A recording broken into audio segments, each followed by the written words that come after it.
Hi friends, இன்றைக்கி Pandian store பார்ப்போமா? வாங்க பார்க்கலாம்.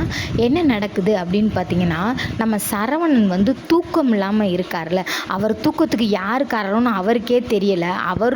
அவர் பொண்டாட்டி இருக்கையில், அவங்க பொண்டாட்டி மாசமாக இருக்கையில் இன்னொரு பொண்ணுகிட்ட பேசினது அவருக்கு தப்பாகவே தெரியலை.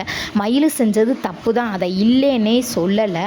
ஆனால் அவர் என்ன பண்ணுறாருன்னு பார்த்தீங்கன்னா, விறுவிறுன்னு குமார்கிட்ட போய், குமார் நீ சுடரை கல்யாணம் முடிச்சுக்கிறாத, சுடரை கல்யாணம் முடிச்சுன்னா நான் திரியிறேன் பார் பைத்தியக்காரன் மாதிரி, தூக்கம் இல்லாமல் ரோட்டில் லூஸு மாதிரி, அந்த மாதிரி நீ திரிவடா, அதனால நீ சுடரை கல்யாணம் முடிச்சுக்காதரா அப்படின்னு சொல்கிற. சரி, நான் சுடரை கல்யாணம் முடிச்சுக்கல, நீ வேணா உன் தங்கச்சியை கட்டித்தரியா அப்படின்னு சொல்லி கேட்குறாரு. கேட்டதுக்கு சரிடா குமார், நான் என் தங்கச்சியை கூட கட்டித்தரேன், நீ சுடரை கல்யாணம் முடிச்சுக்காதரா அப்படின்னு சொல்லி சரவணன் சொல்கிறாரு. அப்புறம் பார்த்திங்கன்னா, குமார் வீட்டிலேருந்து எல்லாரும் பத்திரிக்கை வைக்க நம்ம பாண்டியன் வீட்டுக்கு வந்திருக்காங்க. எல்லாத்துக்குமே ஒரு மாதிரி அதிர்ச்சி ஆயிரு. ஐயோ பெரிய சண்டைகிட்ட வரப்போகுது போல், என்ன ஏதுன்னு பார்த்துக்கிட்டு இருக்காங்க.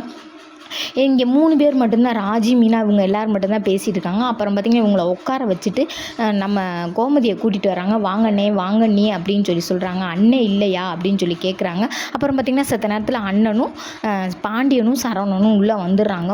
அப்படியே சரவணன் மூஞ்சியில் பார்த்திங்கன்னா அவ்வளோ ஒரு கொடூரம், விட்டால் அடித்து மல்லு கட்டி உருள்ற அளவுக்கு இருக்கார். அதை அப்படியே வெளிக்காட்டாமல் இருக்கார். அப்புறம் பத்திரிக்கை வைக்கிறாங்க. வேண்டாம் விருப்பாக தான் கோமதி அண்ணன் சின்ன அண்ணன் பத்திரிக்கை கொடுக்குறாரு. வாங்கன்னு சொல்லி பத்திரிக்கை கொடுக்குற மாதிரி மனசார கொடுக்கல. ஆனால் வந்த 2 பேருமே சந்தோஷமாக பத்திரிக்கை வச்சுட்டு சந்தோஷமாக வீட்டுக்கு போயிட்டாங்க. சேனல் பிடிச்சிருந்தா ஒரு சப்ஸ்கிரைப் பண்ணிக்கோங்க. முடிஞ்ச அளவுக்கு ஹைப்புன்ற பட்டனை தொட்டுருங்கப்பா.